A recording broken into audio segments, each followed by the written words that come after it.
وَلَقَدْ يَسَّرْنَا الْقُرْآنَ لِلذِّكْرِ فَهَلْ مِن مُّدَّكِرٍ۔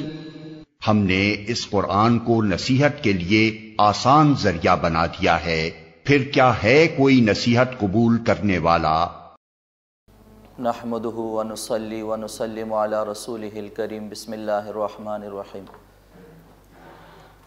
میں تمام ساتھیوں کو خوش آمدید کہتا ہوں کہ اللہ نے مجھے پڑھانے کی اور آپ کو پڑھنے کی توفیق دی ہے۔ مجھے پڑھانے کا جو ٹاپک ملا ہے اس کا نام ہے تجوید۔ تو میں سب سے پہلے پھر تجوید کی جو ابتدائی چیزیں ہیں سبق کے آغاز سے پہلے ان کو میں آپ کو بتا دیتا ہوں۔ یہ تجوید، اس کا اردو، جب بھی کسی لفظ کو، کسی ورڈ کو سمجھنا ہو، اس کے جو لفظ مترادف ہیں اس کو سن لیں۔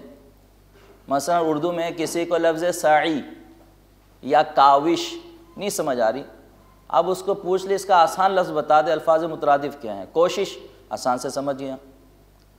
تو اسی طرح تجوید کو اردو میں کیا کہیں گے؟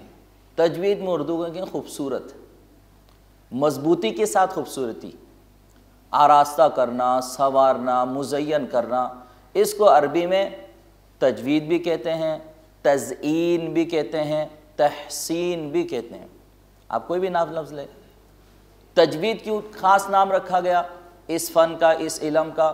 وہ اس وجہ سے کہ حضرت علی کرم اللہ وجہہ سے کسی نے پوچھا کہ قرآن مجید میں جو ایک ورڈ ہے، ایک لفظ ہے ترتیل، اس کے کیا معنی ہیں؟ تو آپ نے بتایا، آپ نے فرمایا ہوا تجوید الحروف و معرفت الوقوف، وہ حروف کی مضبوطی، حروف کی صحیح ادائیگی اور ٹھہرنے کے مقام کو پہچاننے کا نام ہے ترتیل۔ تو یہاں سے ہمیں پتہ چلا کہ تجوید اس فن کا نام ہم نے اس وجہ سے رکھا کہ حروف کی مضبوطی اور ادائیگی کو حضرت علی کرم اللہ وجہہ نے ترتیل کا معنی بتایا۔ آگے سمجھ میں؟ تو اب سب سے پہلے میں یہ بتاتا ہوں کہ تجوید کا تعارف کیسے جانیں گے آپ؟ کسی نے آپ سے پوچھا یا آپ کسی کو بتانا چاہتے ہیں کہ تجوید کیا ہے، تو سب سے پہلے یہ بتائیں گے کہ قرآن مجید کو صحیح طور پر پڑھنے کے لیے جو قاعدے بنائے گئے ہیں ان قاعدوں کا جاننے کا نام تجوید ہے۔ یہ تجوید کا مختصر تعارف ہے، آپ سمجھ گئے؟ یعنی وہ قاعدے جو بنائے گئے ہیں قرآن مجید کو صحیح طور پر ادا کرنے کے لیے، پڑھنے کے لیے، ان قاعدوں کے جاننے کا نام تجوید ہے۔ یہ مختصر سا تعارف ہے تجوید کا۔ اس کے بعد نمبر آتا ہے تعریف کی۔ کسی بھی فن کو شروع کرے تو سب سے پہلے ان چیزوں کا جاننا ضروری ہے۔ نمبر 1 تعارف، اس فن کا تعارف کیا ہے۔ نمبر 2 تعریف، نمبر 3 موضوع، نمبر 4 واضح، اور نمبر 5 غرض و غایت۔ یہ انتہائی ضروری چیزیں ہیں۔ تو تجوید میں سب سے پہلا جو چیز ہے تعارف، یہ آپ نے جان لیا۔ دوسرے نمبر پہ ہے تعریف۔ تعریف میں 2 چیزیں آتی ہیں، لغتاً اور اصطلاحاً۔ لغت میں تجوید کسے کہتے ہیں؟ کسی بھی چیز کو خوبصورت بنانا، مزین کرنا، آراستہ کرنا، سنوارنا، یہ چاروں معنی آتے ہیں تجوید کے۔ خوبصورت بنانا ایک لفظ یاد رکھیں۔ اصطلاح میں تجوید کسے کہتے ہیں؟ اصطلاح تجوید میں مجودین کی زبان میں، مجودین کی زبان میں تجوید کہتے ہیں کہ قرآن مجید کے ہر حرف کو اس کے اپنے مخرج سے نکالنا اور اس کے تمام صفات کو بھی ادا کرنا۔ قرآن مجید کا جو ہر حرف ہے اس کا اپنا ایک ذاتی مخرج ہوتا ہے، یعنی یہ حرف اس جگہ سے، اس طور پر، اس انداز سے یوں ادا ہوگا، اور اس کی ایک صفت بھی ہوتی ہے۔ صفت یعنی یہ حرف موٹا ہے، یہ پتلا ہے، یہ نرم ہے، یہ سخت ہے، اس میں سیٹی کی آواز آئے گی، کون سی صفت پیدا ہوگی، یہ سب بتایا جائے گا ہر لفظ کے ساتھ۔ تو تجوید کی اصطلاحی تعریف یہ ہے کہ قرآن مجید کے ہر حرف کو اپنے مخرج سے نکالنا اور اس کی تمام صفات کو بھی ادا کرنا، یہ تجوید کی اصطلاحی تعریف ہے۔ تجوید کا موضوع کیا ہے؟ تجوید پڑھ کر صرف تجوید کے ساتھ قرآن مجید کو پڑھیں گے، کسی اور چیز کو نہیں۔ یعنی کسی نے موبائل میں میسیج دیا عربی میں تو آپ اس کو تجوید کے ساتھ نہیں پڑھیں گے۔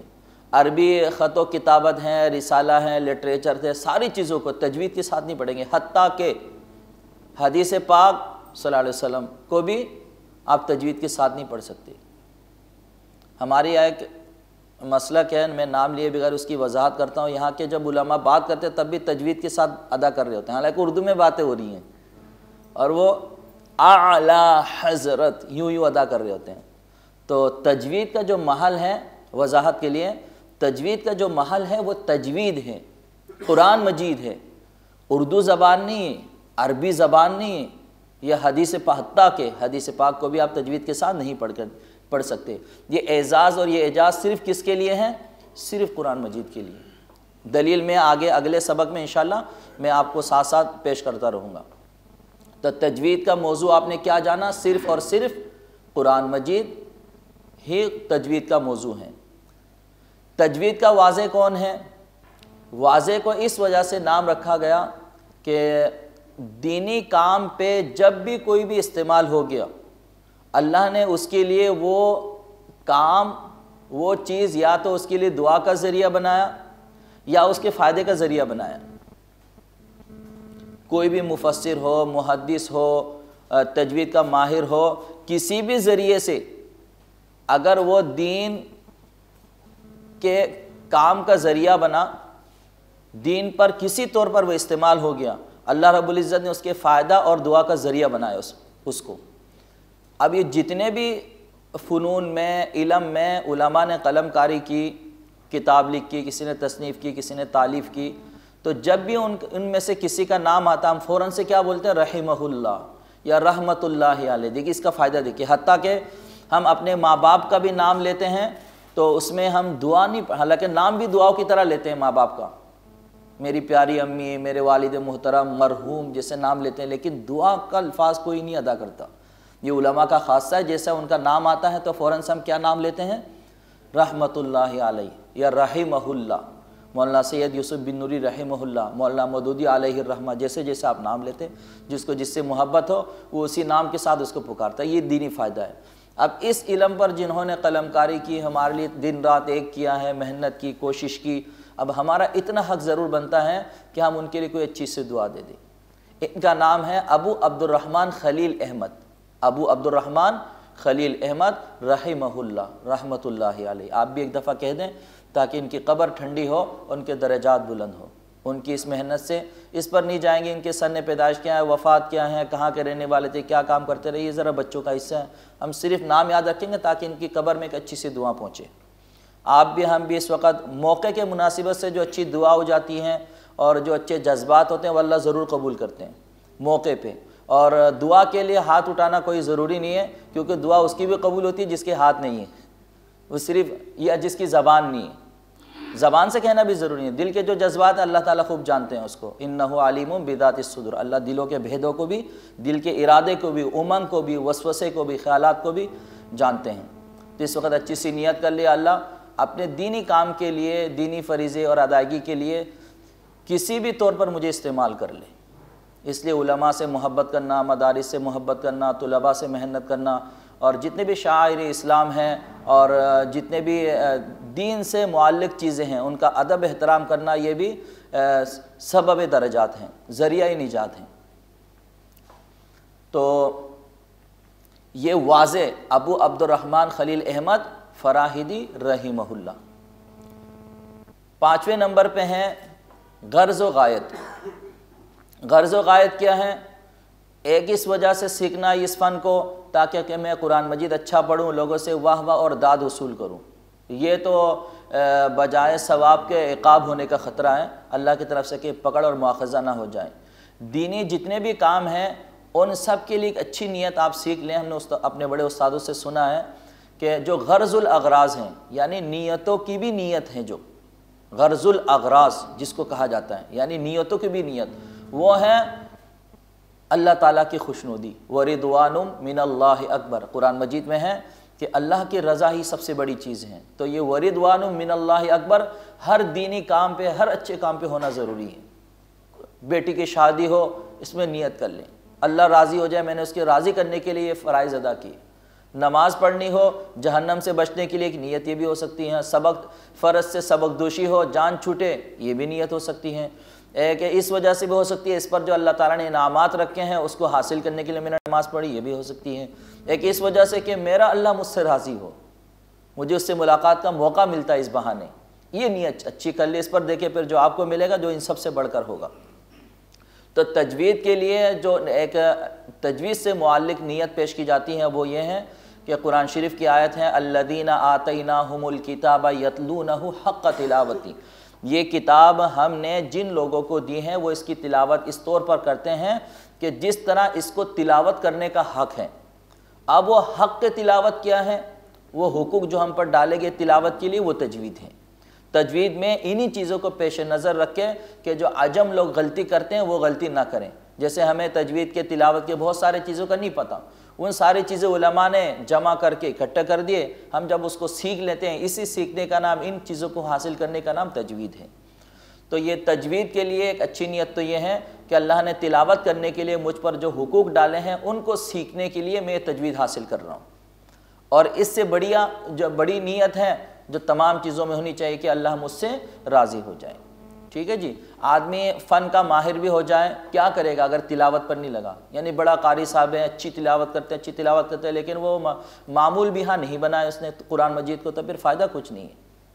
اور دینی جتنے بھی علم ہیں، جتنے بھی معلومات ہیں وہ برائے معمولات ہیں، دینی جتنے بھی معلومات ہیں وہ برائے معمولات ہیں۔ اگر معلومات برائے معلومات ہو تو اللہ نے قرآن میں فرمایا یہودیوں کے لیے کہ جن کو ہم نے تورات دی اور اس پر انہوں نے عمل نہیں کیا، ان کی مثال ایسی ہے جیسے گدھے ہوں اس پر کتابیں ہوں۔ مثل الذین حملوا التوراۃ، سورہ جمعہ میں، ثم لم يحملوها کمثل الحمار يحمل اسفارا، کہ ایسے ہوں جیسے گدھا ہو اس پر کتابیں لاد دی ہو۔ ان کی مثال اس سے بڑھ کر اور نہیں ہو سکتی۔ تو یہ دینی جتنے بھی معلومات ہیں وہ اس نیت سے ہم علم میں لائیں گے تاکہ اس پر عمل بھی ہو۔ یعنی کسی کے علم میں یہ بات ہے کہ تسبیح فاطمہ، علم تو ہے لیکن عمل نہیں ہے، اب اس کے لیے جنا وہ والے جان ہے، یا اور جن چیزوں کے متعلق آپ کو علم ہے۔ ہم مفتی صاحب کے پاس جاتے ہیں، پوچھتے ہیں پتلی گلی ڈھونڈنے کے لیے، بچنے کے لیے۔ مولانا اشرف علی تھانوی رحمہ اللہ کے پاس ایک آدمی آیا اور کہنے لگا کہ مولوی صاحب دین میں نا سختی بہت ہیں۔ تو مولانا اشرف علی تھانوی صاحب نے بھی خوب جواب فرمایا، وہ فرمانے لگے بھائی تم آتے ہو اسی مسئلے کو لے کر جس میں پتلی گلی بھی بند ہوتی ہے، جس میں تم پھنس جاتے ہو، ورنہ تو تم بیٹھ کے سوالات کرو، دیکھو اگر 100 سوالات کرو گے تو 99 سوالات آسان ہوں گے، ایک سوال ہوگا جو مشکل ہوگا۔ میراث کے حکام میں پھنس جاتے ہیں، پتلی گلی ڈھونڈتے ہیں کہ اپنا بھی فائدہ ہو، بال بچوں کو بھی فائدہ ہو، راستہ نکلے۔ ورنہ عبادات کو لے کر کبھی کوئی کسی مولوی صاحب کے پاس نہیں آیا، ہمیں پتہ ہے عبادات کو لے کر کبھی کوئی کسی مسئلے کو لے کر نہیں آیا۔ رمضان کے متعلق سوالات بہت آتے ہیں کہ مولوی صاحب یوں کرنے سے یہ کیا ہوگا، اس طرح کرنے سے کیا ہوگا، لیکن کبھی کوئی یہ مسئلہ لے کر نہیں آیا، یہ سوال پوچھنے نہیں آیا کہ غیبت کرنے سے کیا ہوگا، جھوٹ بولنے سے کیا ہوگا، رمضان روزے میں کتنا فرق آئے گا۔ اس طرح کے سوالات بہت کم آتے ہیں۔ مولوی صاحب مجھے کمزوری ہوتی ہے، سر میں درد ہوتا ہے، اس کی اجازت ہے روزے میں تھوڑی سی تخفیف ہو جائے؟ مولوی صاحب آج کل ایک ٹیبلٹ آ رہے ہیں وہ کھا لوں تو فرق تو نہیں پڑے گا؟ اس طرح کے سوالات آتے ہیں۔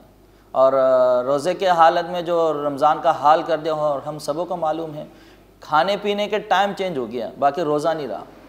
وہ سحری میں اتنا کھا لیتے ہیں، زیادہ اس وجہ سے کھا لیتے ہیں کہ پورا دن بھوکا رہنا پڑے گا، اور افطاری میں اس لیے زیادہ کھا کہ پورا دن بھوکا رہا تھا، برابر ہو گیا۔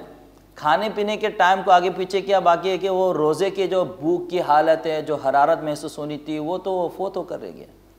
الغرض تو تجوید کی جو نیت ہے وہ یہ کہ اللہ کی خوشنودی اور رضا، اللہ مجھ سے راضی ہو جائے۔ ٹھیک ہے جی۔ اچھا، تجوید کے یہ پانچوں چیز اس کتاب کا حصہ نہیں ہے جو آپ کے سامنے ہے، یہ بڑی کتابوں میں ہے، دینی مدارس میں اساتذہ بتاتے ہیں، میں نے آپ کو بتا دی۔ کتاب کو شروع کرنے سے پہلے کچھ چیزیں آپ بھی جان لیں۔ ان میں سب سے پہلے دیکھیے، الف سے لے کر یا تک کل 29 حروف ہیں۔ الف سے لے کر یا تک کل 29 حروف، ایک کم 30 حروف ہیں۔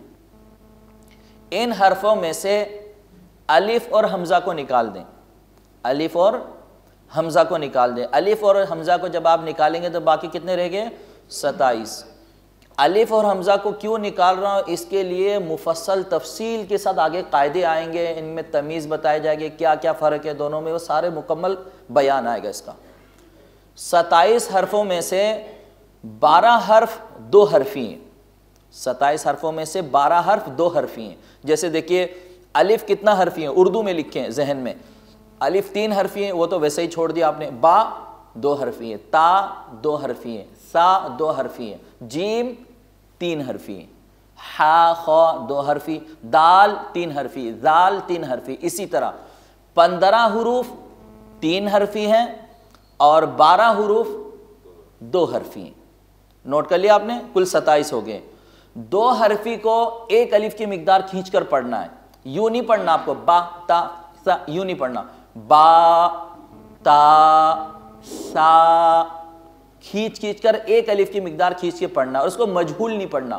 مجہول پڑھنے سے کیا مراد، یعنی جیسے اردو میں پڑھتے ہیں بے تے سے چھ جیسے پڑھتے ہیں، مجہول نہیں پڑھنا اس کو۔ عربی میں عربی حرف ہے، عربی انداز میں پڑھیے اس کو۔ تو یہ جو 2 حرفی ہیں ان کو ایک الف کی مقدار کھینچ کر پڑھیں گے، اور جو 15 حروف 3 حرفی ہیں اس کو ذرا کھینچ کر پڑھیں گے۔ اسی لیے نورانی قاعدے میں آپ ان حرف کے اوپر دیکھیں گے کہ مد لگا دیتے ہیں۔ جیم کے اوپر دیکھیے مد ہے، دال کے اوپر مد ہے، ذال ہے، سین ہے، صاد ہے، شین ہے، ضاد ہے، یا قوف ہے، کاف ہے، یہ سب 3 حرفی، اس کو کھینچ کے پڑھنا آپ کو، ٹھیک ہے جی۔ اچھا، یہ تو حروف کا انشاءاللہ مکمل بیان آئے گا۔ آپ ابھی چونکہ مجھے پریکٹس کرانی ہے آپ کو، کم سے کم سلام دعا ہو جائے تجوید سے تھوڑی بہت، تاکہ تھوڑی بہت آپ کو روشنی ملتی رہے۔ اچھا، ان حرفوں میں کچھ حروف ایسے ہیں جو موٹے ہیں، ان حرفوں میں کچھ حروف ایسے ہیں جو پتلے ہیں، باریک ہیں، ان حرفوں میں کچھ حروف ایسے ہیں جو سخت ہیں، سختی کے ساتھ ادا کرنا ہے، ان حرفوں میں کچھ حرف ایسے ہیں جن کو نرم پڑھنا ہے، اگر تھوڑا سا بھی سخت پڑھیں گے تو پھر اس کی صفت ختم ہو جائے گی، ذات تو باقی رہے گی، صفت ختم ہو جائے گی۔ ان حرفوں میں کچھ حرف ایسے ہیں جس کو تکلف کے ساتھ ادا کرنا ہے، اگر آپ نے تکلف نہیں کیا تو وہ حرف تو ادا ہو گیا لیکن مزہ نہیں آیا، صفت پوری طور پر ادا نہیں ہوئی۔ جیسے دیکھیے عین، اس میں تکلف کرنا ہوتا ہے، عین ایاک نعبد، دیکھیے تکلف کے جب ہی ادا ہوا۔ اگر میں یوں ادا کروں ایاک نعبد تو آپ کو ایسا لگا کہ آپ نے حمزہ پڑھا، یا علم یجعل کیدہم آپ نے حمزہ پڑھا۔ اگر یوں پڑھتا ہوں علم یجعل، عین دیکھیے تکلف ہے۔ تو الف سے لے کر یا تک جو یہ حروف ہیں، ان میں تو ویسے آگے جا کر آپ 17 صفات ہوتے ہیں اس کے، لیکن میں چونکہ تعلیم بالغان ہیں، بڑوں کی کلاس ہیں، تو آپ کو صرف شارٹ کٹ انداز میں 6-7 ضرور پڑھا دوں گا کہ دیکھیے یہ بڑی صفات ہیں، اس کو آپ لے کر چلیں۔ تو ٹھیک ہے، آپ نے نوٹ کیا ہے؟ تو یہ آگے جا کر انشاءاللہ حروف کا پورا سیٹ پڑھیں گے، دانتوں کے نام یاد رکھیں گے، زبان کے حصوں کا نام، گلوں کے حصوں کا نام، اور خیشوم، ناک کا بانسا، یہ ساری چیزیں انشاءاللہ پڑھانے کے بعد پھر سیٹ در سیٹ میں آپ کو پڑھاؤں گا کہ اس سیٹ میں 2 حروف ہیں، اس سیٹ میں 3 حروف ہیں، پھر اس کا مخرج یہ ہیں، ان تینوں کی صفت یہ ہیں، اس طرح کرا کے پورا حروف کا بیان آئے گا۔ ابھی صرف سرسری طور پر جو میں بتا رہا ہوں صرف اس کو نوٹ کریں، ٹھیک ہے جی۔ اب اس میں دیکھیے سورہ فاتحہ، بسم اللہ الرحمن الرحیم۔ فاتحہ فتح سے، ہم کہتے ہیں نا فتح اور نصرت جیسے الفاظ آتے ہیں، اسی سے فاتحہ، اس میں فاعل کا صیغہ ہے، یعنی کھولنے والی۔ فتح یعنی دروازہ کھل گیا، فتح حاصل ہو گیا، جنگ جیت گئے ہم، تو اسی سے فاتحہ۔ اور سورہ فاتحہ کے تقریباً 15 نام ہیں، وہ دینی مدارس میں بچوں کو یاد کراتے ہیں، اب تو ہم بھی بلبلیا ہو گئے، تو جس میں جو ہے نا اس کا ایک نام جو ہے نا سورۃ الشفا بھی ہیں، سورۃ الوافیہ بھی ہیں، سورۃ الکافیہ بھی ہیں، سورۃ الشفا بھی ہیں، سورہ ام القرآن بھی ہیں، سورۃ الکنز بھی ہیں، سورۃ الحمد بھی ہیں، سورۃ الاساس بھی ہیں۔ یہ سب کی وجہ تسمیہ ہیں عربی میں الگ الگ۔ ہاں، یہ قرآن عظیم، سبع مثانی، یہ 15 اس کے نام ہیں، اور ہر اس کی وجہ تسمیہ، ہر ایک کے متعلق جو ہے نا مختلف باتیں ہیں، لیکن چونکہ تجوید کی پیریڈ ہے تو اس وجہ سے ہم جو ہے نا تجوید پر جو ہے نا زیادہ زور دے کر اس کو آگے لے چلیں گے۔ سورۃ الفاتحہ میں سب سے پہلے دیکھیے الحمد، الحمد میں اس کو جب ہجا کریں گے تو الف لام زبر ال نہیں پڑھیں گے بلکہ حمزہ لام زبر ال پڑھیں گے۔ کیوں؟ حمزہ اکثر الف کی شکل میں ہوتا ہے، حمزہ اکثر پورے قرآن میں الف کی شکل میں ہوتا ہے۔ الف جو نورانی قاعدے میں آپ نے ایک دفعہ پڑھا بس وہی الف ہے، اب پورے قرآن میں الف نہیں ہے۔ کہاں پر ہیں؟ 2 زبر کے ساتھ جو الف آتا ہے، 1 زبر کے ساتھ جو الف آتا ہے، بس اس کے بعد الف ختم۔ الف یا تو زائد ہوگا بیچ میں، ویسے جو ہے نا وہ خط کی مجبوری کی وجہ سے رکھا جائے گا، لیکن وہ پڑھا نہیں جائے گا الف۔ تو الف یا تو ایک زبر کے ساتھ آئے گا یا دو زبر کے ساتھ آئے گا. اگر دو زبر کے ساتھ ہو تب الف ہجہ میں نہیں پڑھا جائے گا، رما میں پڑھا جائے گا. جیسے ترابن، افواجن، حمزہ فا زبر اف، واو الف زبر وا، افوا، جیم دو زبر جن، جیم الف دو زبر جن نہیں، جیم دو زبر جن، افواجن. اب جب روا پڑھیں گے تو افواجا، اب الف لوٹا. یہ ایک الف ہی ہے، اور ایک الف وہ ہے کہ جو ایک زبر کے ساتھ ہو. جیسے مالکی، مالکی میں میم الف زبر ما. اب یہ ایک الف کے ساتھ جو زبر آیا ہے، زبر کے ساتھ جو ایک الف ہے، اس کو صرف الف کہیں گے. تو الف پورے قرآن میں یا تو دو زبر کے ساتھ یا ایک زبر کے ساتھ جو الف ہو وہی الف ہے. اس کے علاوہ پورے قرآن میں سب حمزہ. یعنی اگر الف کے اوپر زبر، زیر، پیش، جزم کچھ بھی آ جائے تو وہ الف کیا بن جاتا ہے؟ حمزہ بن جاتا ہے. تو لہذا یہاں پر بھی دیکھیے الف کے اوپر حمزہ ہے، لہذا اب یہ الف نہیں ہے بلکہ حمزہ بن گیا. حمزہ لام زبر ال، حامیم زبر حم. اس ہاں کو ذرا تکلف کے ساتھ ادا کریں گے عین کی طرح. اس کی تفصیل انشاءاللہ آگے پڑھیں گے. اب آج کے بعد صاحب اس کو الحمد نہیں پڑھیں گے. الحمد میں وہ ہارون والا ہا بن جاتا ہے. اس کو تھوڑی میٹھی آواز میں کلیئر ادا کریں گے، صاف تکلف کے ساتھ. الحمد، ہا یوں ادا کریں گے. اچھا، میم میں گنہ نہیں ہوگا، اگرچہ ہونا تھا. یہ آپ آگے جا کر پڑھ لیں گے، کیوں نہیں ہونا تھا، کیوں ہوا، یہ سب چیزیں آگے پڑھیں گے آپ. دال پیش دو نہیں کھینچیں گے. اگر پیش کو آپ نے کھینچ دیا تو یہ واو مدہ بن جائے گا. پیش کو اگر آپ نے کھینچ دیا تو یہ حروف بن جائے گا، پورا ایک حرف بن جائے گا، واو کی شکل اختیار کر لے گا. الحمدو، دیکھیے واو بن گیا. تو حرکات کو زبر زیر پیش کو نہیں کھینچ سکتے، اگر آپ نے کھینچ دیا تو یہ حروف بن جائے گا. تو ترجمہ میں فرق آ جائے گا. پھر الحمدو ایک لفظ تیار ہو گیا. الحمدو، دال کو نہیں کھینچیں گے. للہ، للہ میں لام لام زیر لل، لام کڑا زبر لا، کھڑا زبر کھڑی زیر الٹا پیش کو ہمیشہ کھینچ کر پڑھیں گے ایک الف کی مقدار. للہ، ہا زیر ہی، اس کو بھی نہیں کھینچیں گے. اگر آپ نے اس کو کھینچ دیا للہ ہو جائے گا.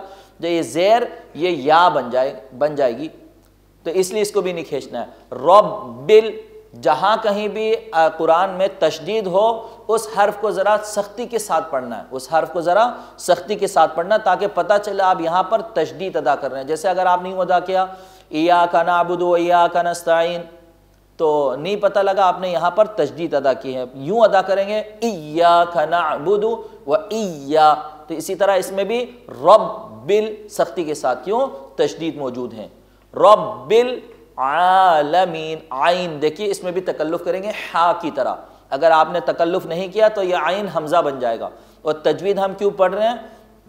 تاکہ کم سے کم اتنا حاصل ضرور ہمیں ہو جائے کہ ایک حرف کی جگہ ہم دوسرا حرف نہیں پڑھیں گے. اور عربی کیا اردو میں بھی اگر ایک حرف کی جگہ آپ دوسرا حرف پڑھتے ہیں تو ترجمہ کہیں کا کہیں چلا جائے گا. پھر عالمین میں عین کو تکلف کے ساتھ ادا کریں گے، لام کو نہیں کھینچیں گے. یوں نہیں پڑھ سکتے عالمین، جیسے پرانے انداز میں قرآن شریف جو پڑھتے ہیں وہ زبر زیر پیش کو زیادہ کھینچتے ہیں، اور سب سے بڑی غلطی یہی ہے. تو عالمین، عالمین میں آپ نے دیکھیے میم کو کھینچا، کیوں؟ اس لیے کہ میم کے بعد یا مد موجود ہیں جس کو یا مدہ کہا جاتا ہے. دیکھیے زبر زیر پیش کو نہیں کھینچتے، زبر زیر پیش کو نہیں کھینچتے. لیکن اگر زبر کے بعد الف آ جائے یا زیر کے بعد یا ساکن آ جائے یا پیش کے بعد واو ساکن آ جائے تو یہ حروف مدہ کہلاتے ہیں. اب ان کو کھینچنا ہے، یعنی بالکل اس کے اپوزٹ ہو جاتا ہے جو زبر زیر پیش ہیں. زبر کی مثال دیکھیے مالکی میں، دیکھیے میم الف زبر ما ہے، یہ ذرا کھڑا زبر کے ساتھ لکھا ہے. کیوں لکھا ہے یہ اس کی وجہ میں آگے جا کر بتا دوں گا کہ کھڑا زبر کھڑی زیر الٹا پیش اور حروف مدہ آپس میں ایک جیسے ہیں، اس کی پوری تفصیل بتاؤں گا آپ کو. تو مالکی میں دیکھیے میم کو کیوں کھینچا؟ میم کے اوپر زبر ہے اس لیے کہ میم کے بعد الف موجود ہیں، زبر کے بعد الف موجود ہیں تو الف مدہ ہے.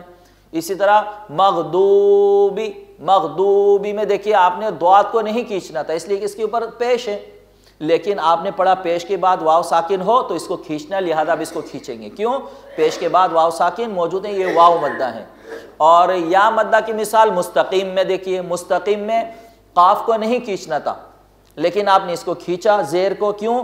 اس لیے کہ زیر کے بعد یا ساکن موجود ہیں، اب یہ یا مدہ بن گیا. آگے یہ حروف مدہ آپ کو زبر زیر اور پیش، زبر کو نہیں کھینچنا ہوتا ہے زبر با زبر با نہیں کھینچنا ہوتا ہے، زیر اسی طرح زیر کو بھی نہیں کھینچتے، با زیر بھی، پیش کو بھی نہیں کھینچتے، با پیش بو، لیکن اس میں اس کو کھینچ سکتے ہیں، اس کے ساتھ اگر شرط معلق ہو۔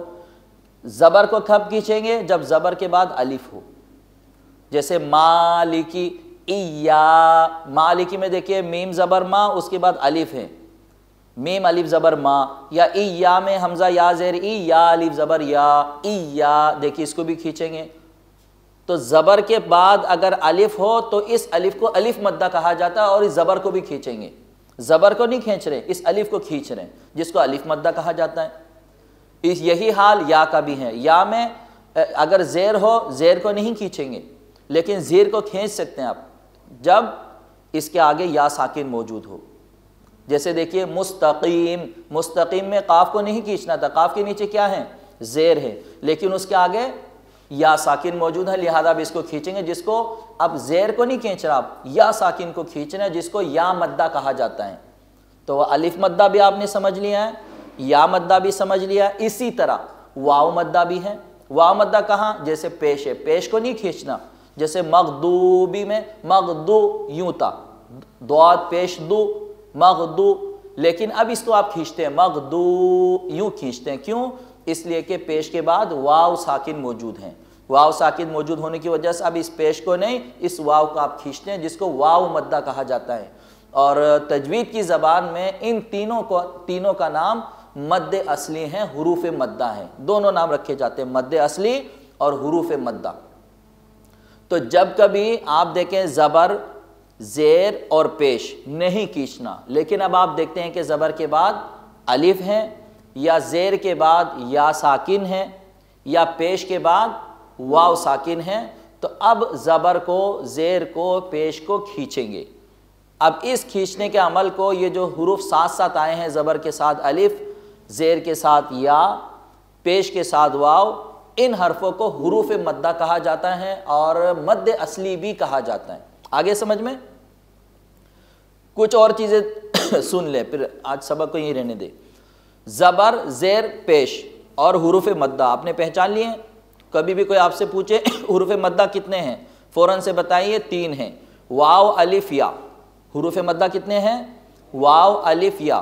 اور کیسے یوز ہوتا ہے، کیسے استعمال ہوتا ہے کہ الف ہمیشہ زبر کے ساتھ آتا ہے، زیر ہمیشہ یا کے ساتھ، اور پیش ہمیشہ واو کے ساتھ، یا اس کے اپوزٹ میں کہہ لیں، الف ہمیشہ زبر کے ساتھ، یا ہمیشہ زیر کے ساتھ، یا پیش ہمیشہ واو کے ساتھ۔ اس کو حروف مدہ کہا جاتا ہے، مد اصلی بھی کہا جاتا ہے۔ اور ان تینوں کو ہمیشہ ایک الف کی مقدار کھینچ کر پڑھیں گے، ان حروف مدہ کو ہمیشہ ایک الف کی مقدار کھینچ کر پڑھیں گے، بہت زیادہ نہیں کہ مد اصلی مد ہے بہت زیادہ کھینچ رہے، ایسا نہیں ہے، بلکہ ایک الف کی مقدار کھینچ کر پڑھیں گے۔ ایک الف کی مقدار کتنی ہوتی ہیں؟ اس کی مقدار تجوید میں یوں بتایا جاتا ہے کہ بند انگلی کو کھولنا یا کھلی انگلی کو بند کرنے کے جو مقدار ہیں، اتنی مقدار میں کھینچنا ہے۔ جیسے دیکھیں میں کھینچ رہا ہوں، مالکی، بہت زیادہ نہیں کھینچا میں نے، مغضوبی، مستقیم، ایک الف کی مقدار کھینچنا ہے حروف مدہ کو، چاہے وہ الف مدہ ہو، چاہے وہ واو مدہ ہو، چاہے وہ یا مدہ ہو۔ تو یہ زبر، زیر، پیش، اس کو نہیں کھینچنا، لیکن اس کو نہیں کھینچنا، لیکن نہیں کھینچنے کے چکر میں اس میں جھٹکے بھی نہ آئیں۔ یہ جو میں بار بار کہہ رہا بالکل نہیں کھینچنا، ایسا نہ ہو کہ جھٹکے آنے لگے، یعنی کوئی با زبر با، با زیر بی، تا با پیش بو، یوں پڑھنا ہے۔ کوئی یوں پڑھنے لگے با زبر با، با زیر بی، با پیش بو، یوں نہیں، جھٹکے نہ آئیں۔ زبر زیر پیش کو پڑھنے میں جھٹکے نہ آئیں، ہاں کھینچنا نہیں ہے اس کو، جب کھینچنا نہیں ہے، جھٹکے نہیں آنا، تو درمیان میں رہیے۔ وہ انداز کیا ہے؟ وہ استادوں سے مشق کے ذریعے سے آتا ہے، با زبر با، با زیر بی، با پیش بو۔ اب ذرا آپ نورانی قاعدے کی اہمیت کو جانیے، اسی لیے بچوں کو پریکٹس ایک ایک حرف کی کرائی جاتی ہے۔ کیوں؟ یہ کس کی زبان ہے؟ میری اور آپ کی زبان ہے، جو ہمیشہ بولنا ہے مجھے اور آپ کو جنت میں۔ آپ علیہ السلام کا کیا فرمان ہے کہ میں عربوں سے 3 چیزوں کی وجہ سے محبت کرتا ہوں، میں خود بھی عربی ہوں، ان کی زبان عربی ہے، قرآن کی زبان عربی ہے، اور جنت والوں کی زبان عربی ہے، لہذا ہماری یہ جو بولیاں ہیں نا، اسی لیے ہمیں عجم کہا جاتا ہے، اہل عرب ہمیں عجم کہتے ہیں، عجم گونگے کو کہا جاتا ہے۔ وہ کہتے ہیں یہ جو تم آوازیں نکالتے ہو نا بولیاں، یہ کوئی زبان نہیں ہے، اور حقیقت حال بھی یہی ہے۔ ہمارے خود اپنے اردو کے شاعروں نے شکایت کی ہے، رنگی کو نارنگی کہا، دودھ کھرے کو کھویا کہا، چلتی کا نام گاڑی رکھا، دیکھ کبیرہ رویا، جیسے الفاظ ہیں۔ رنگی اس کا نام کا نارنگی رنگ تو ہے بھائی، کہہ رہا نارنگی۔ دودھ کھرے کو کھویا کہا، دودھ جم گیا ہے، اس کو کہہ رہا کھویا، کھویا کہا بھائی کچھ پایا ہے الٹ ہے۔ اچھا، چلتی کا نام گاڑی رکھا، گاڑا توڑی ہے یہ گاڑا ہو جانا، جم جانا، یہ تو چل رہی ہے بھائی، اس کے باوجود کیا نام رکھا؟ گاڑ نام رکھا، گاڑی۔ تو وہ جب اب عربی کی فصاحت و بلاغت، اس کی باریکی، گہرائی میں جب آپ جاتے ہیں تو پھر اندازہ لگا تو واقعی دنیا میں اس سے زیادہ مزیدار کوئی زبان نہیں ہے۔ اس لیے اور عربی کا دامن سب سے زیادہ کشادہ ہے، ایسے ایسے الفاظ ہیں جس کی 18 معنی ہیں، اور ایسے ایسے معنی ہیں جس کے لیے 18 الفاظ ہیں۔ یہ عربی کے فصاحت و بلاغت ہے، یہ چیزیں دنیا کی کسی اور چیز میں نہیں ہے۔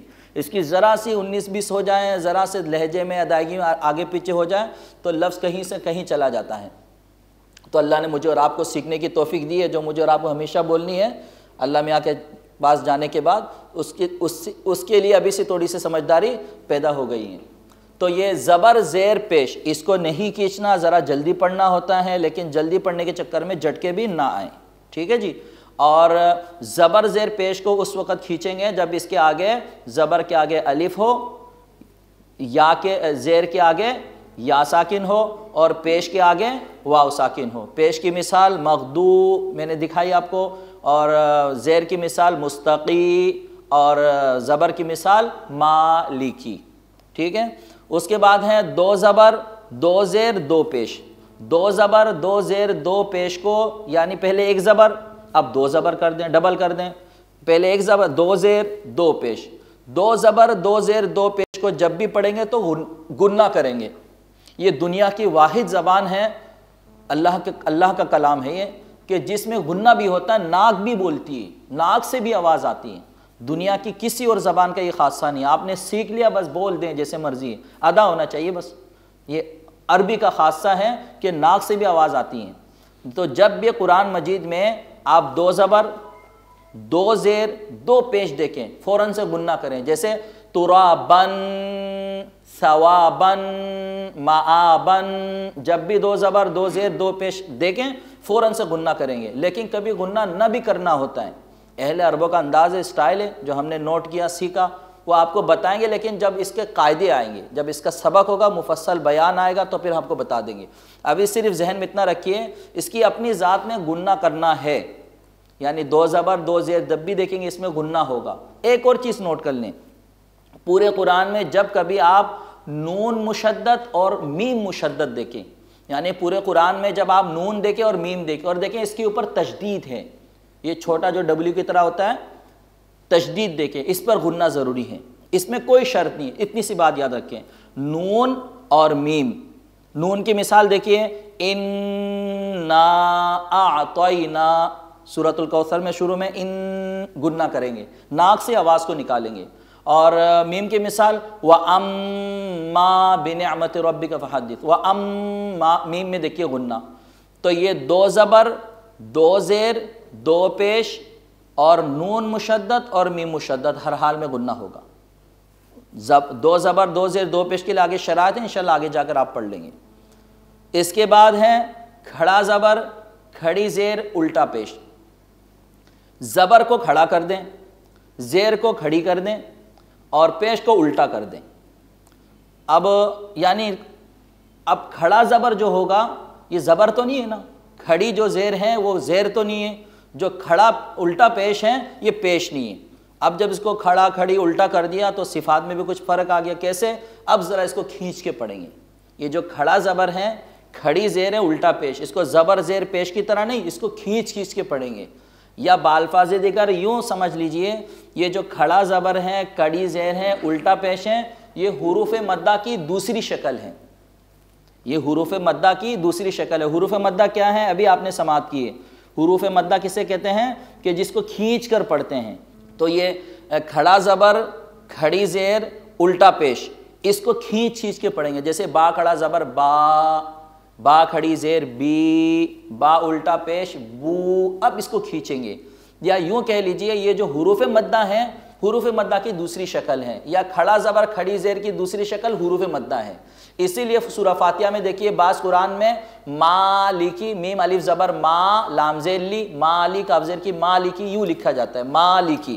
یا اس میں دیکھیے ملا کر لکھا ہے مالکی، تو سیم ہے، رسم الخط کا فرق ہے. اس کی اجازت ہے. جیسے آپ لکھیں عبد الرحمن کسی کا نام ہو تو یا تو میم نون کو ملا کر اوپر کھڑا زبر لکھ دیں، یا میم الف زبر ما اور آخر میں نون لکھیں، اس سے کوئی فرق نہیں پڑتا. کیوں؟ اس لیے کہ کھڑا زبر، کھڑی زیر، الٹا پیش اور حروف مدہ کو کھینچ کر پڑھا جاتا ہے. شکلاً فرق ہے، شکل دونوں کی الگ الگ ہے. ٹھیک ہے جی. تو اس کے بعد ان چاروں چیزوں کو عربی میں اعراب کہا جاتا ہے، حرکات کہا جاتا ہے. ان چاروں چیزوں کو عربی میں حرکات کہا جاتا ہے. کتنی چیزیں ہو گئے؟ 4. دیکھیے زبر، زیر، پیش، 2 زبر، 2 زیر، 2 پیش، کھڑا زبر، کھڑی زیر، الٹا پیش، اور الف مدہ، واو مدہ، یا مدہ، جن کا نام ہے حروف مدہ. ان چاروں چیزوں کو عربی میں اعراب کہا جاتا ہے. اعراب یا حرکات کہہ لیں، یہ بھی کہہ سکتے ہیں. اور 4 چیزیں ہیں وہ بھی نوٹ کر لیں آج کے سبق میں. عربی میں یہ کل 8 چیزیں ہوتی ہیں. تشدید نمبر 1، تشدید نمبر 2، جزم نمبر 3، چھوٹی مد نمبر 4، بڑی مد. تشدید کیا ہے؟ تشدید جس حرف کے اوپر ہو اس کو ڈبل پڑھتے ہیں. یعنی جیسے انگریزی میں یا کسی اور دیگر زبانوں میں جو ہوتا ہے شارٹ کٹ کے لیے الگ الگ وہ قاعدے آتے ہیں، جیسے VIP، یہ لمبی ایک عبارت کا مخفف ہے. اس طرح عربی میں بھی ہے. عربی میں جب 2 لفظ کو ایک کرنا ہو، شارٹ کرنا، تو وہاں پر ایک لفظ لکھ کے وہاں پر تشدید لگا دیتے ہیں. یہاں پر یعنی 2 لفظ ہیں. جیسے ای یا ہے تو یہ اصل میں حمزہ یا زیر ای، یا الف زبر یا، ای یا، 2 یا ہے، اس کو ایک کیا تو یہاں پر اوپر تشدید لگا دی. تو تشدید لفظ، مشدد لفظ جب بھی پڑھیں گے تو ذرا سختی کے ساتھ پڑھیں گے تاکہ دونوں لفظ کی ادائیگی ہو. ٹھیک ہے جی.